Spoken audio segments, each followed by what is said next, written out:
আমার চ্যানেলে আমি এই প্রথম এরকম ধরনের কোনো ভিডিও তোমাদের কাছে শেয়ার করছি।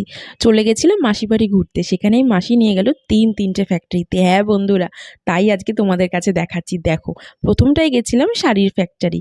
আর এটা হচ্ছে চাদর, নানা রকম হসপিটালের সব ড্রেস তৈরি হচ্ছে। এটা তো সরকারি। এখানে যখন আর কি যেমন অর্ডার আসে তখন তাদের তেমন বানাতে হয়। ওখানকার দাদাদের সাথে কথা বলে আমি তাই জানতে পারলাম। আর এগুলো সব সুতোর রিল, দেখো কত বড় বড়। এখানে যে কত লোকে কাজ করছে আর কত যে তাড়াতাড়ি জিনিস তৈরি হচ্ছে কি বলবো।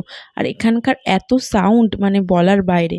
কোনো বাইরের কোনো কথা শোনা যায় না, এত সাউন্ড, এত মেশিন চলছে। তার জন্য সব সাউন্ড আমি বন্ধ করে দিয়েছি। এটা হচ্ছে র্যাপিং মেশিন, দেখো। তারপরে চলে ৩ নম্বর ফ্যাক্টরিতে। এখানে শুধু জামদানি শাড়ির, দেখো। আর এখানে কিন্তু শাড়িগুলো এখনও মার হবে, পালিশ হবে, তারপরে বিক্রি হবে।